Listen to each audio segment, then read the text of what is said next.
Nick Maravets of Locked On Cyclones. Iowa State loses to Oklahoma State, which, to be honest with you, just isn't very good. I think Steve Lutz and company will be good in the coming years. This year is not one of those. They now improved to 6-11 in Big 12 play. Iowa State falls to 11-6, 21-7 overall. But as the comeback came short, it was very apparent.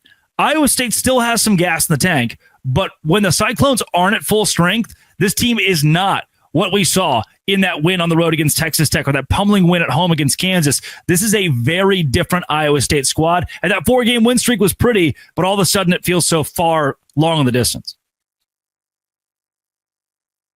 Wow. It's hard to mute yourself. And there you go. Sorry. I went for your ad read. I was like, I'm going to give him the space. This one hurt, dude. I'm not going to lie. This one might be the worst loss in TJ Otz's run. There certainly have been worse losses in the past, and this one's really for my Iowa State listeners out there.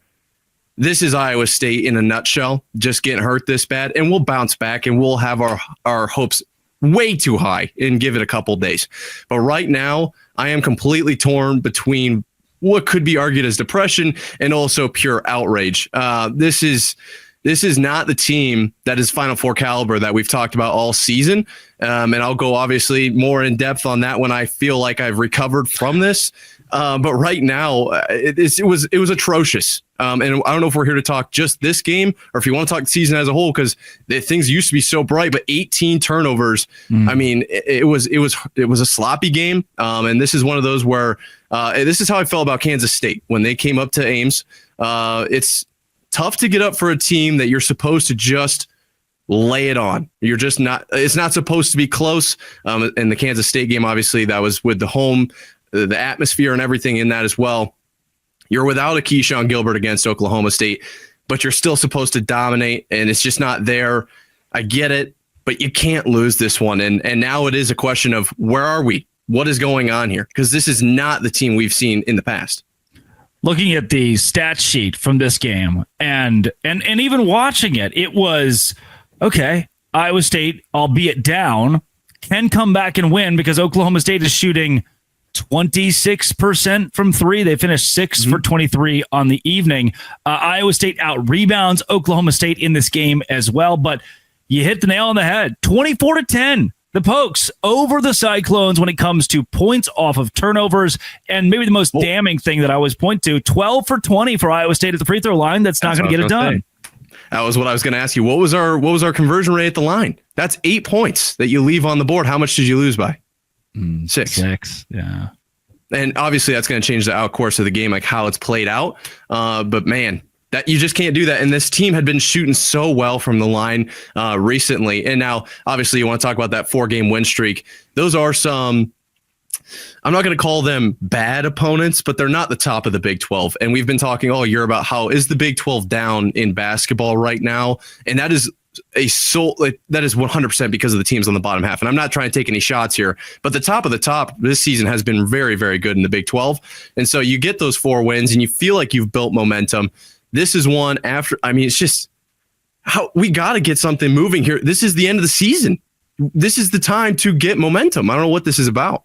Yeah, looking at the list of wins there, TCU, UCF on the road, Cincinnati and Colorado. When you say that's the bottom half of the conference, you're right. The only pushback I'd give is so is Oklahoma State. You know, I mean, that's what I'm saying. Yeah, like you win those 4. You know, how do you lose this one as an 11.5 point favorite? The argument is without Keyshawn, and Curtis is maybe still getting over the illness, and it's hard to run up and down the floor with effectively starter minutes. Look, if you're not going to be at 100%, I said this. Tom Chilovich with like 22 minutes, I think. Even he was just not. I mean, you got to give him time, but still. Yeah, I just so yeah, those 4 wins, you're full strength effectively there, and then the Houston game, no Keyshawn, no Curtis. We're kind of playing from below the belt here. We're trying to fight up, if you will. And that one, it was like, okay, this team's really, really good without 2 of their starters.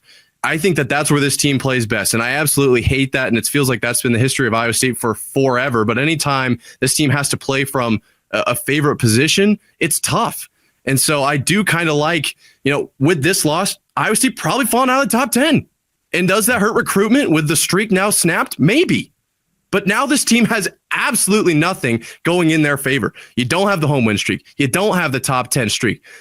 Who's on the floor? This is a completely different team than it's been all year, and you're at a way worse spot, especially with this now loss streak, and you had the 3-game loss streak earlier. This team now, no momentum, like I said, but has the opportunity to surprise us, which is where I do think they strike best.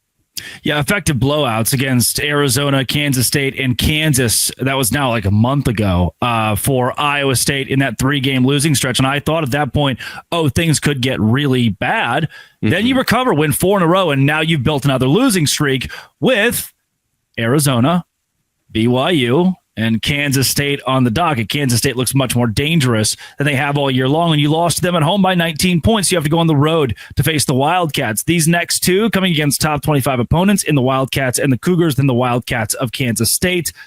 Hey, I'm going to spin it. We're fine. This is what we want. We don't want to be playing low-level competition right now, especially with seeding. You have to win them. You have to win out no matter what. I don't think it really matters who these opponents are. You get a shot at redemption at Arizona here. You get a shot at the hot BYU, who we'll obviously be talking about in a few minutes here. And then Kansas State, another shot at redemption there.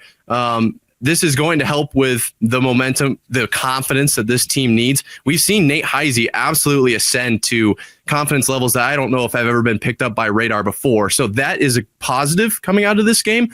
But these last 3 games, I actually like.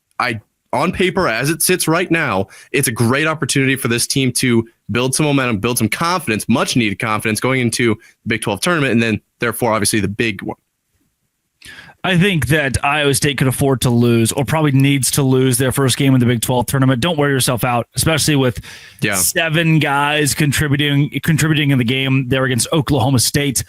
Is there any reason, if you're the host of Locked On Big 12, or you're a fan of Texas Tech that's listening, or a fan of Baylor, is there any reason to trust Iowa State right now as of late February? No. Right now, there is absolutely no reason. I don't trust them, and I'm supposed to. This team, as it stands right now, maybe this answer would be different yesterday or like 5 hours ago. I came into this game saying there's going to be no overreactions. This team, it's fine if they lose this game. And now I'm sitting here completely fired up. So unfortunately, I don't know what happened, but I do not trust this team as it sits right now. With Curtis out there doing what he's doing, it's fine. Milan, I do like being out on the floor, and I do like what we've seen from Nate Heisey and Chatfield in recent in memory, I suppose. But no, this team right now is looking a little bit like a day one exit if you get a bad draw, and I don't love that. But this is where you go from, right? There's still basketball yet to be played. So it's okay. We are okay. We have time. But right now, no. Luckily, this game was played on a Tuesday against Oklahoma State. They have a mini bye going up into Arizona. Hopefully you get healthy. And I actually like your point. Losing the Big 12 tournament, you're in the tournament at this point. We need rest. Tamin is broken. I think it's a thumb, and then the shoulder injury on top of everybody out there is banged up. Are you kidding me? Yeah. No, I actually like that take a lot. This team can turn it around. They have the firepower. They're a great offensive scoring team compared to years past. And defensively, they've been the best of the best. This team can do it. But right now, no, they have not been at that level. There's a way.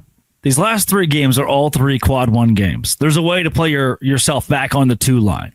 Do I think Iowa State's in the shape to do that? No. But if you win those 3, or even 2 out of 3, you're probably back on that 2 line. And then, especially if you sweep those 3, you can go into the Big 12 tournament, lose, and still be a 2 seed in March. Coming up, BYU, Houston, Arizona, Texas Tech, Iowa State. Who's the best team in the Big 12 right now? This is a Locked On Big 12, Locked On Cyclones crossover.